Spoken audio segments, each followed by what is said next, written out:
This is episode 74 of the Ad Tech Takeout from Grantwood AEA. My name is Mindy Carney, and I am joined by my co-host, Jonathan Wiley. I like how in here you wrote, insert multiple superlatives.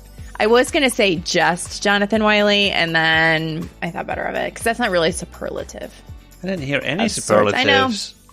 I know. I was, setting you up there to... Setting me up for, or setting you up. Fishing for compliments? Yeah, I got nothing for you today. Nothing? Nothing. Healthy. You're healthy, Jonathan Wiley. Today I'm healthy. Yes. Yeah. All right. Yeah. You ready? Let's do it. Okay. News and follow-up. What's going on here? I haven't even looked at any of these. Let's hit me. Create and use multiple signatures in Gmail. Yeah, this is hot off the press. Oh. Well, as we record, it came out yesterday, I guess. All right. And it gives you the option to select from more than one signature inside of Gmail now. Okay. So, well, I think about it sometimes, if I'm sending an email to a school, like you and I have some pretty lengthy email signatures, if you think about it. Yeah. It's got our name, our title, where we work. It's got contact information. It's got links to our blog posts and podcasts and all that stuff. But if I was just emailing something to you, it doesn't necessarily need all that junk. Right. I could just have like a little condensed signature. So you're going to flip back and forth depending on who. How do you flip? So... It's not currently live yet for us, but shocker. When you go into the settings where your signatures are, you can create a new signature. Okay. And then there's a button on the toolbar when you're creating your email, and you just select the signature that you want, almost like canned responses. Nice. Where you select the canned response you want. Yeah. So multiple signatures in Gmail is coming soon. It starts rollout March 10th, but it could take up to 15 days if you're on rapid release. For everybody else, it starts March 24th. I just started using a new email signature probably 2 months ago from YStamp. Have you looked at that ever? I saw your email signature. Yeah, so I don't have, my signature, I used to have, all of our team stuff, and I took it off because now with YStamp, it has all of the little, social media icons. And so if you were to click on one of those little icons in my signature, it would take you to our team stuff. But what's fun about it is that it gifts a signature at the end. So mine says thanks, and it gifts it over and over again. YStamp is like a little early nugget right there. You could have saved that one to the end. I know. And I just had somebody ask me the other day, how do you do that? The only thing I don't like about it, but I get why it's there, is that there's a link to YStamp on my email signature. I bet if you paid them some money, they would take that off. I'm certain they would too, but I'm not paying for it. So remind me how that works. Do you copy and paste? You create it in YStamp and then copy and paste it into the signature box? Yes. Yeah. And even if I go into the signature thing in my settings and try and delete that little link, it lets me delete it, but it still shows up on my email every time. I'll just delete this in my settings. Nope. It always pops back up. So you could now have multiple YStamp signatures in your email. Look at I that. know. So instead of, there's a couple. So I have thanks. I think there's 3 that you can choose from the free account. So yeah, now I could choose what my little gift word is to sign up on my email. I might try that. All right. Okay. Second Google update that we have here is experience the new Google Groups launching in beta. Okay. And it's not really much to talk about here other than, if you go to the Google Groups webpage right now. It's from 1993. Yeah, it's classic Google. It didn't get the update to all the material design and all that good stuff. So they are doing a new version of that. However, at the moment, it's going to be like when they first added the new Google Sites, when you had the old Google Sites and the new Google Sites. And so you're going to have the old Google Groups and the new Google Groups. Okay. So they're just giving it a facelift, really, and making it fit in better with all the other stuff. However, if you happen to say, you click that button that says try the new Google Groups, not all the features are there yet. Okay. So, I hope it's better than the new Google contacts. I don't think we want to talk about that. Still super annoyed about contacts and Google. Still bitter. Still real bitter about it. Mm-hmm. Yeah. Okay. Have you seen this one here about fixing images to certain locations inside of Google Docs? I don't think so. Again, this is one that is not currently live for us because it only came out like a couple of days ago. Okay. But it gives you a little bit more control over image placement inside of a Google Doc. And if you click the link there, you'll see there's new, like, almost where it says format options or image options over in the side there. You can now choose a little bit more about how you want text to behave when it is around your picture. But you had that before. You had some of those options. Yeah, I'm just before. wondering. Yes. Yeah, right. No, you got more options under image options, maybe too. I kind of wish that they went the route that, well, you've done this before, I'm sure, in Pages on the iPad, where you just put a picture in and you drag it anywhere, you and can the put text it anywhere you want it, and the text will just wrap magically around it anywhere you want it, and it's kind of harder to do that in Docs and in Word, I think too. But that is my ultimate goal for images in Google Docs, I think. I'm still waiting for the next step. Okay. All right. Sounds good. And last but not least on this list, Google are extending Hangouts Meet premium features to all G Suite customers through July 1, 2020. What does premium features mean? Does Hangout... Yeah, so what does Hangouts mean? What? This is exactly where I was too, because, here at Grant Wood, we use Zoom for most things. I don't really remember the last time I did a Hangouts video call. Because it's not great, but... Yeah, and that's why we moved to Zoom. And maybe it's better now, but I wasn't aware there was premium features. Yeah. So this is obviously in response to the coronavirus outbreak we have right now. Sure. But larger meetings for up to 250 participants per call. Oh my gosh. That would be a big that's hangout. Like a nightmare. Okay. Yeah, that's almost like please don't do that. Stuff, but okay, continue. Live streaming for up to 100,000 viewers within the domain. So, like, if we decided to live stream the podcast or something, we could have 100,000 people on there. Wow, 100,000 people. We could almost get all of our listeners in there. Yeah, right. And you can also record meetings to Google Drive. So you can't do that with a free version? Apparently not. Oh. Unless you screencast it or something. Okay, yeah, sure. All right. So there you go. That's some of our googly updates. Okay. Sounds good. All right. So served next, main course served to you piping hot. Student engagement. Yeah. Yeah. I think this is a good one. Okay. I feel like we should have talked about this before now. I think we talk about it probably more than you think. Yes. Just not as our main topic. Just like Canva. Just like Canva. Okay. Well, we talk about it a lot. We talk around Canva a lot. Yeah, I think we talk around this too. Student engagement a lot. I got asked to go to a school district recently who were looking for some ideas and hints and help on this kind of thing. So it's kind of fresh in my mind right now. Sure. And, I think it starts with, what is your definition of engagement? Because we have this whole underlying debate here on engagement versus compliance. We do. And I think we've talked about this before too. Yeah, I think I always use my kids my son as an example, because I think he's probably a very compliant kid. I don't know. I think sometimes his compliance is mistaken for engagement. Yeah.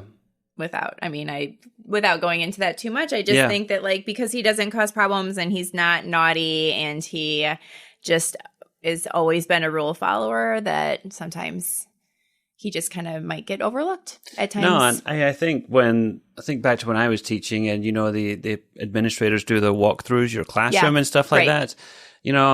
I always felt like, they're looking to make sure all the kids are doing what they're supposed to be doing. Right. Nobody's throwing chairs, nobody's, doing a tantrum in the corner or something, but everybody's, there is calm and order in the classroom. Right. Sure. People are doing what they're supposed to be doing.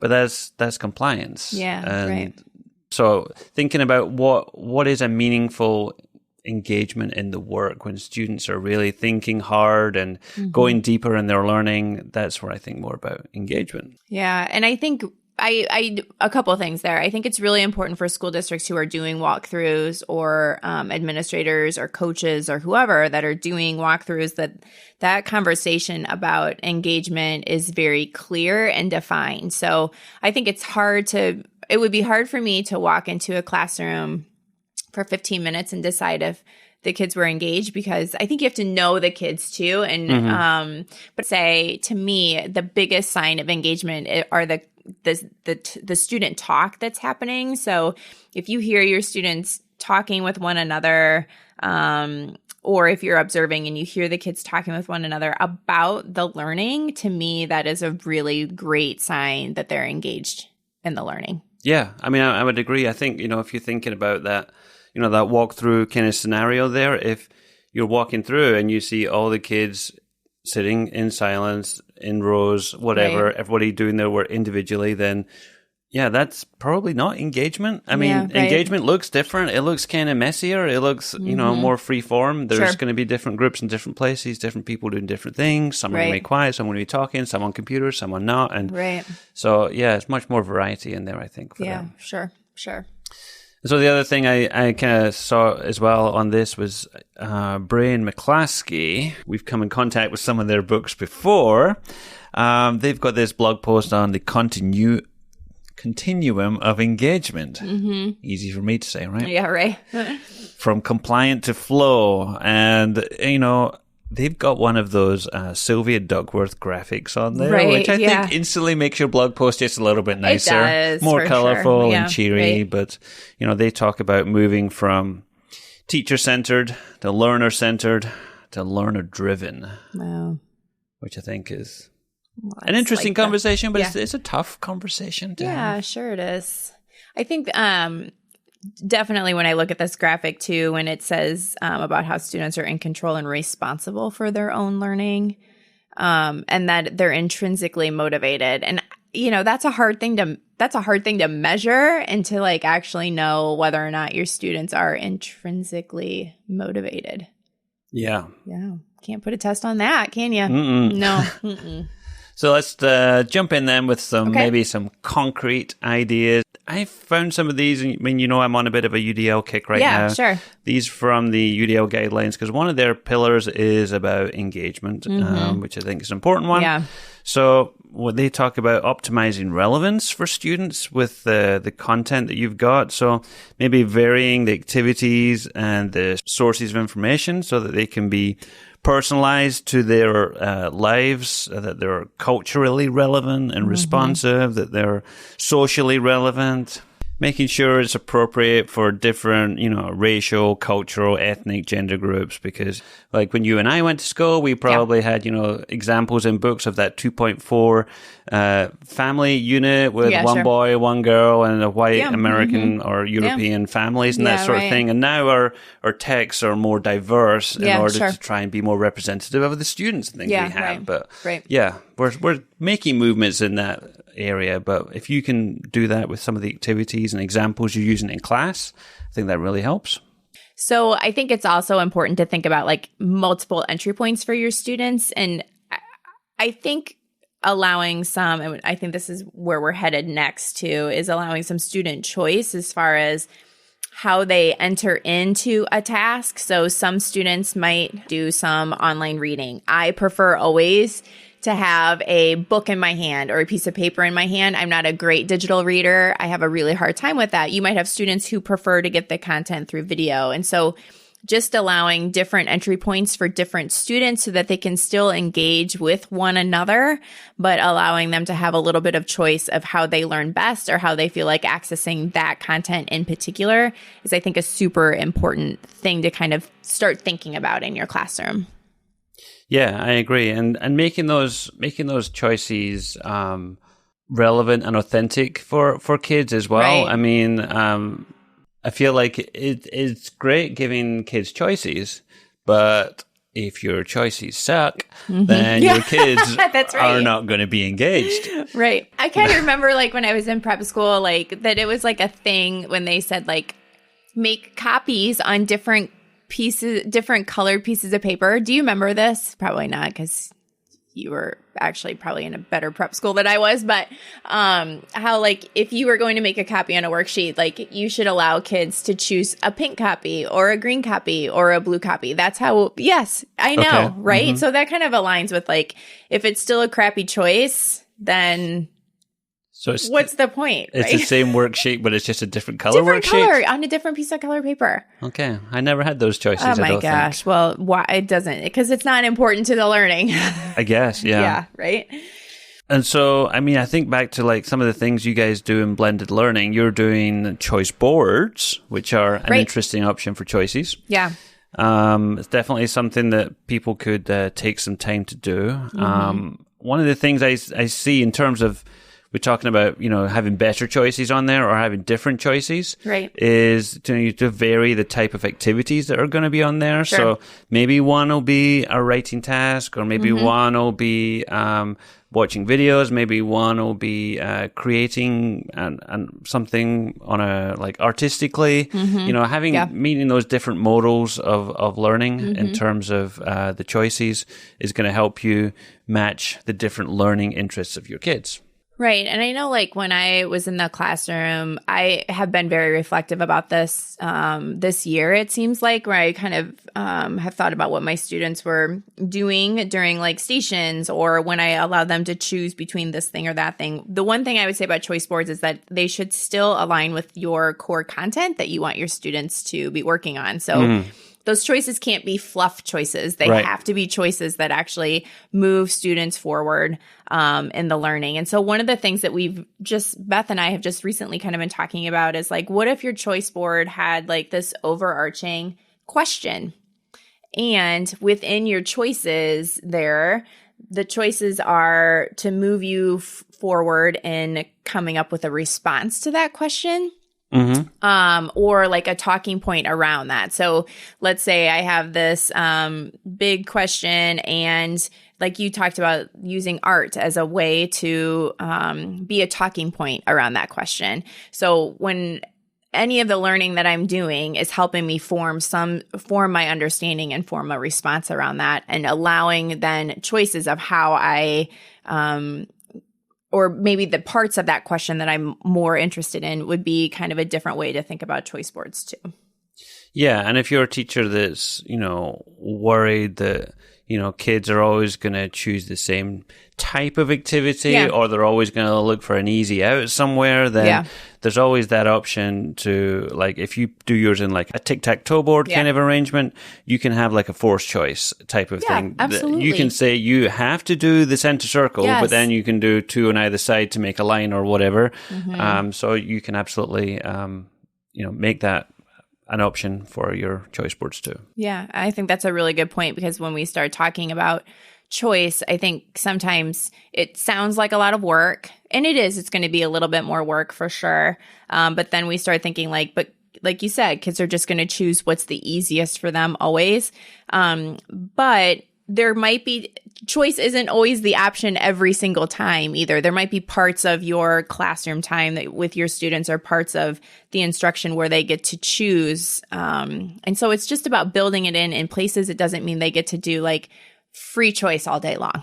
Yeah. Yeah. And I think that's definitely a good point about, it's going to take some work. I think all of this is going to take some work. Absolutely. But it's one of those things where, you don't change or you don't do new things. You're not ever going to improve if you don't put some effort in. Teaching is just one of those jobs. It's not one of those jobs where you come out of college and then you have learned, you have mastered it. You are a teacher now and you do the same things for 30, 40 years because, it's always changing, constantly evolving. And, it's classic example of people who, taught one way and then they put computers in their classroom and then they taught the same way. And it's not the same. Yeah, we always have to adapt and change and trying to move forward in our practice. Yeah. And to kind of like address that a little bit too, like my suggestion when teachers are starting to work on choice boards is just like find an activity that is a little bit generic so you can plop content in there. So the students become used to this type of activity. It's just what the type of content that they're working with is different in there. Right. So my easiest example of this is when I was in the classroom, we did word sorts with our kids, and they were always around specific spelling patterns and identifying which word had a spelling pattern. So once my students kind of understood how to do that word sort and the work that they needed to do within there, then that activity wasn't more work for them, and I didn't have to spend time trying to give them directions around that. It was just different words for that week. You know what I mean? Yep. So finding those things that you can, continue to recycle, it's just what gets plopped in there is different, I think helps minimize that. And I think it minimizes the amount of time and disruptions that you might have when your students are like, what am I supposed to be doing? Yeah. So I think that helps. And if you have, of course, someone to work with you, if you have a teammate or something who's willing to do some of this planning with you, I think that helps too, clearly. Yeah, so maybe another thing to think about then is, are there barriers to learning in your classroom? Sure. And this is the idea that I think is tough for some educators to think about, because sometimes when kids are not getting the content, we think, okay, so those kids are my struggling kids, and they're having problems here with this for whatever reason. But we need to think about, are there things we can do to modify the task to make it more approachable for those kids?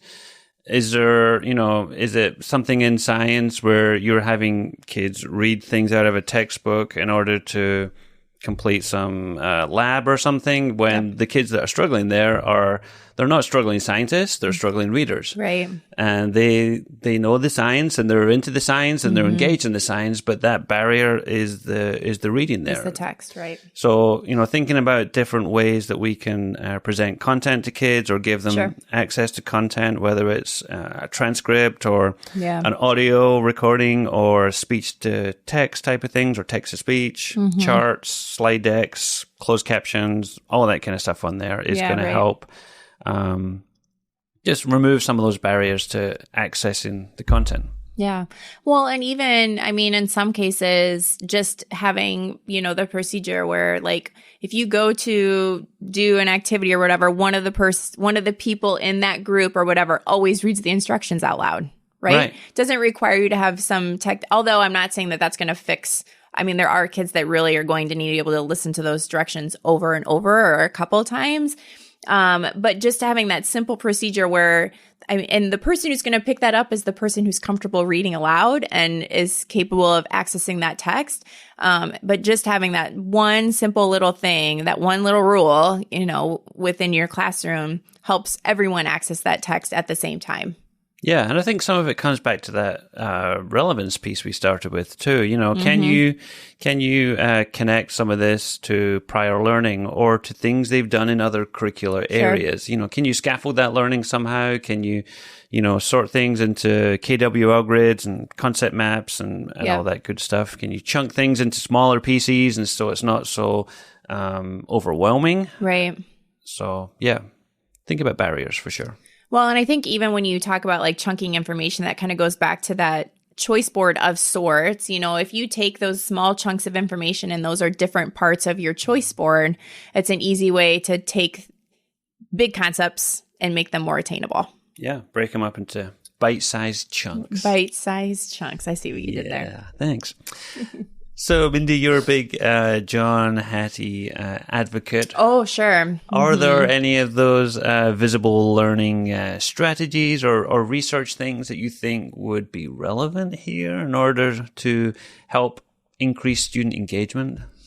Yeah, so as with anything, I think, and we've been talking, it seems like a lot about this year with blended learning, is just those teacher-student relationships.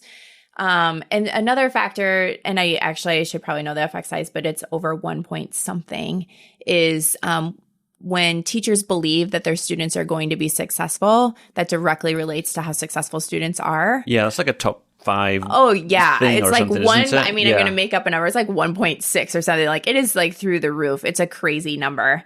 But how important it is for, students to feel like their teachers believe in them. But I also think that leans then, and you have this one down here, is the teacher-student relationships, which is 0.48.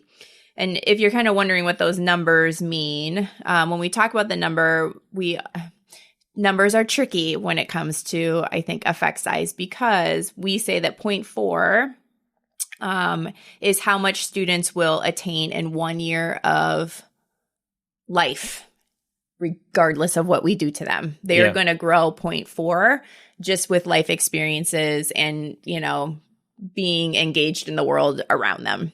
So when we look at those numbers, anything over 0.4 excels that growth. But it also has to be done. So sometimes when we look at those numbers and they're low, it doesn't mean that they don't have a really great effect size. It just might mean that we're not doing it very well. So that's why I always think like talking about effect size is super tricky. But I really do think that kind of the stuff that you talked about with UDL really directly relates to those teacher-student relationships, because it requires understanding between the relationships back and forward, and also probably requires a lot of feedback between teachers and students too, so teachers know if what they're doing is working for their kids. Which also I think lends itself to scaffolding. And if you know your kids, you know where their entry points are, and you know what's attainable for them and what's going to need some more support. And I think that's really important too. Yeah. And things like, I put on your teacher clarity as well, being super clear about what your expectations are, what it is you want kids to do, not just dropping some random assignment on them and saying, hey, it's Thursday, it's grammar, go do this. Today we do grammar on Thursdays. And I'm sure people don't do that, but, you got to be really super intentional about what it is you want for expectations for students. Yeah, right. So the last one that you had on this list was self-efficacy, and that's really just about your ability to kind of stick with something and see yourself through and know your strategies. And I mean, it's self-efficacy, I think, is really about kind of your guts, right? Like if you can stick with something and I think some of that comes down to like classroom culture as well. Yes, absolutely. What are you encouraging and wanting your kids to be doing in terms of their approach to learning, I guess. Yeah, right. So lots of good stuff on there. I'll put as many links to all this as I can. Maybe I can put a little slide deck together or something for people with links. But, thinking about optimizing the relevance, give kids choice, remove barriers, and think about, are your kids engaged or are your kids compliant? I mean, there's definitely time for compliance, but don't fall into the trap necessarily by thinking, I need GoGuardian or something like that in order to get my kids engaged in work. Yeah. That's going to cut down on distractions, and there's definitely a place and a need where you want to remove some of those distractions, but that doesn't equal student engagement. That just helps them, focus a little bit more to help them. It's going to involve other factors as well. All right. Next part of the podcast, my favorite is tech nuggets. I'll go first. Sure, go first. So I was meeting with one of my favorite people in the whole wide world, which is Jeff Vaughn. He is a tech coach out in Anamosa. I feel pretty offended by that remark. Well, that's too bad. Yep. So I was in a meeting with him last week, and he said, hey, look at this. This is pretty cool.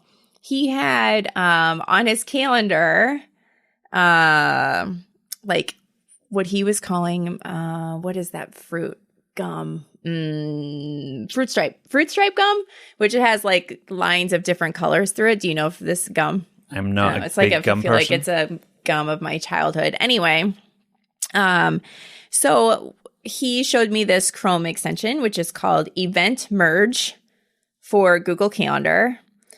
And what that means, it's just kind of a fun thing, is that when I shared my calendar with Jeff and he shared his calendar with me, this Chrome extension, marbles our calendar events that we have together. So if I were to turn on Jeff's calendar and my calendar, it would overlay those two colors. So if mine's purple and his is green, it's marbled purple and green on that calendar event that we share together. Marbled? Yeah, it's like a candy stripe. Yeah, so it just goes... It's like striped. Okay. Purple, green, purple, green, purple, green, because it's a shared event between the two of us. I have not seen that before. Yeah, it's kind of fun. It's not necessarily like a life-changing Chrome extension, but it was definitely just kind of a fun, I didn't even know that was a thing. And now we know. Okay, so I'm going to jump to, well, you've heard of a twofer before, right, Mindy? Sure. Yeah, Yes. a 2-for-1. Yeah. I'm going to go one up on that and give you a 3-fer today. Okay, let's do it. I'm just going to lump 3 things together here that I've found, and they are in relation to free music that you can use in your classroom. Okay. And maybe just for fun, I will play some as I do this segment of the podcast. Okay.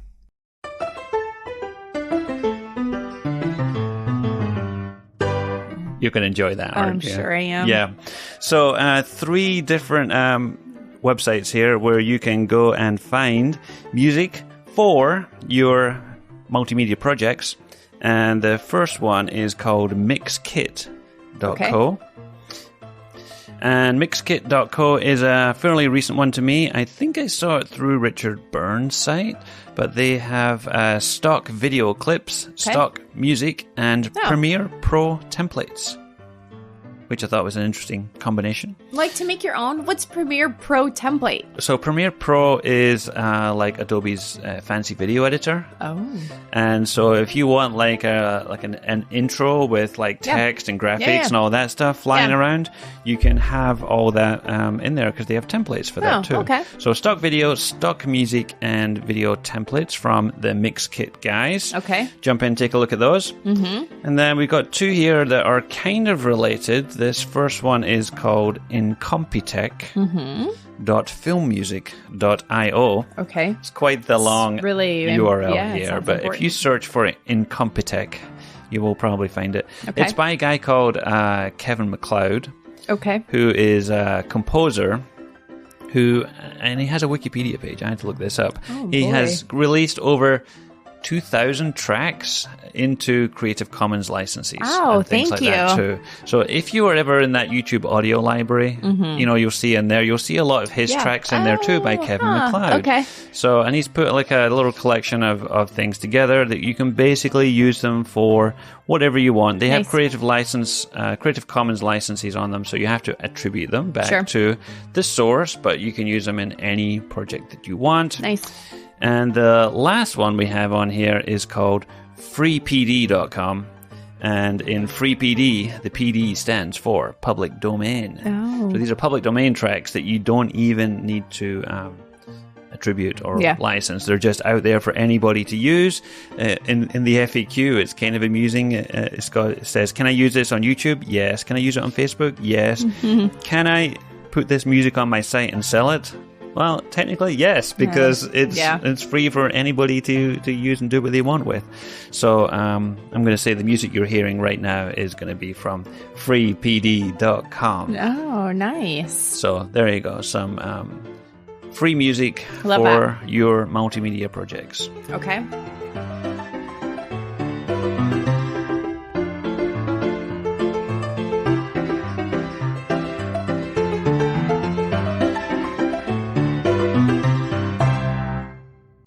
So this is interesting. I have these 2 things because these are 2 things in the last month that have been mentioned that people did not know about. So I'm just going to toss them out there. Do it. One more time. I feel like we've talked about them, but I'm just going to say it one more time. So you're only doing a twofer. Is that what you're saying? Yeah, but I'm not going to talk a ton about it. I'm just going to give like a little. First one I shared with someone that they hadn't heard of before was Storyline Online. I have not heard of this. Are you serious? Go for it. Okay. Educate me. Okay. So Storyline Online is a site that is supported by the Screen Actors Guild. There are these actors who are doing read-alouds of popular books. Okay. It's fantastic. So just go and the nice thing about it is that sometimes when we find books that are being read aloud on YouTube, they're technically not legal. Mm-hmm. I feel like because it's the Screen Actors Guild, these books are safe and you can know that you are being compliant with the law. Okay. So, and the fact that they're actors, they use like fun voices and stuff. So one of the ways we used to use this when I was in the classroom was we would connect these links from YouTube to QR codes and stick them to the back of a book so kids could listen to the book or follow along with the paper book. Okay. Right. Got it. The next one is Autocrat.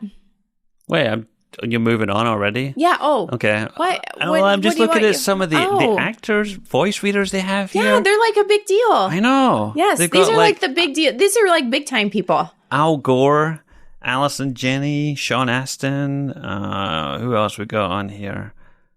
Chris Pine. They got some big names. Yeah. Yeah. Okay, so if you're not using Storyline Online, you are missing out. I'm going to take this home to my kids tonight. Oh, yeah, they're going to love it. Instead of watching Dude Perfect, we're going to put on the Storyline Online. You betcha. They'll love it. Yes, they will. Okay, next one is Autocrat. Real quick about Autocrat. I've heard of this one. Yeah, I know you've heard of this one. And I'm not going to go into like all the details about Autocrat, except that Autocrat helps you create like a template.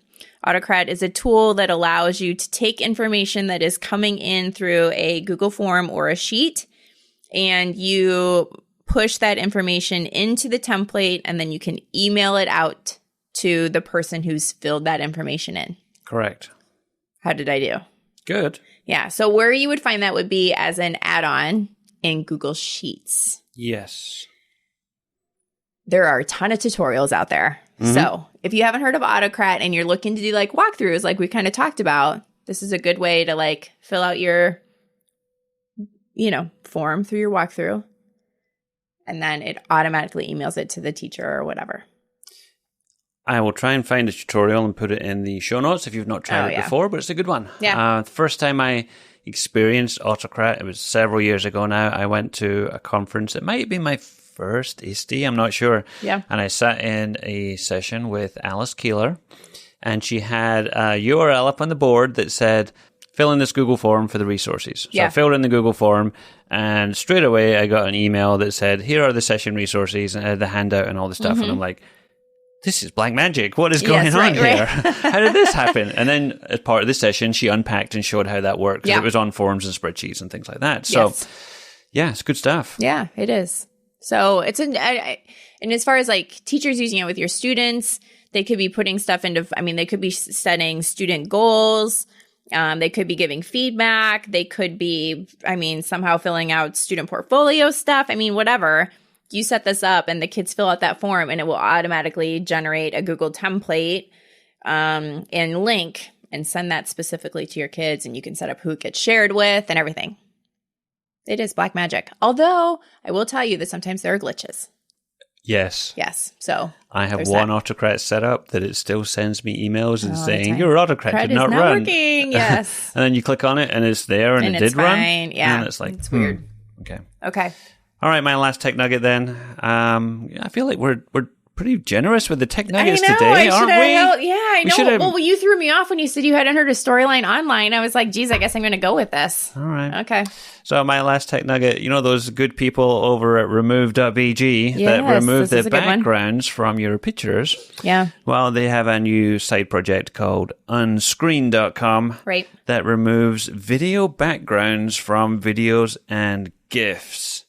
So I think this is kind of fun. It's just a short one we could do. It's a little limited right now because if you upload a video, it will only work on the first 5 minutes of your video. Oh, that still seems pretty generous. I think it's pretty good, for the most part. But if you had a longer project, I don't know why you would want more than that. It'd be split it up into small chunks. Yeah, sure. Upload those chunks in smaller and then pieces. toss them into something later. And toss them in there, and it will take the background out. So it's like green screen without the green screen. I know.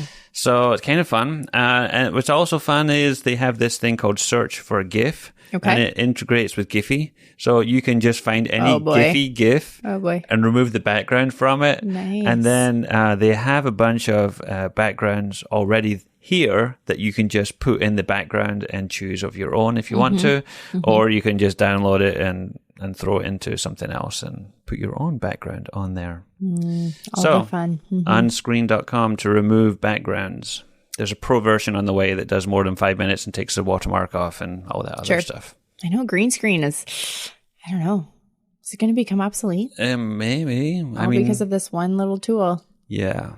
Technology, yeah? Yeah. All right. So I guess I have one last tech nugget.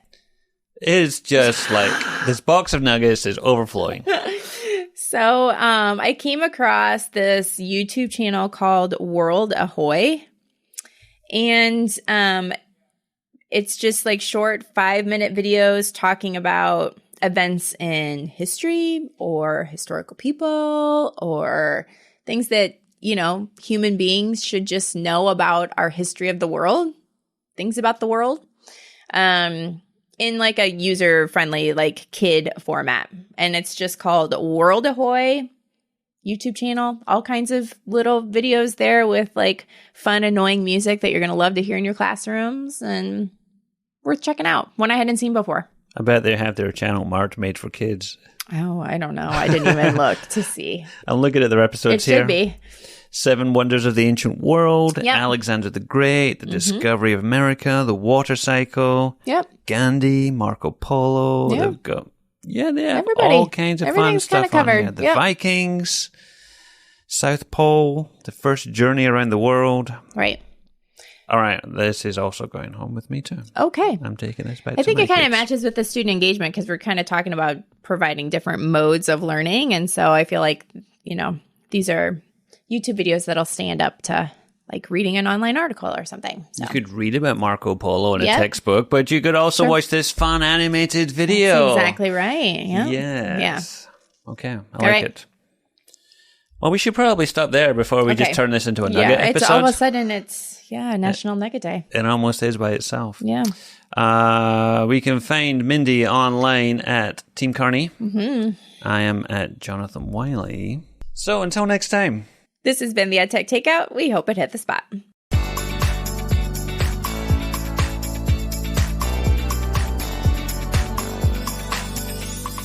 For more information on today's episode, please visit dlgwaea.org/podcast.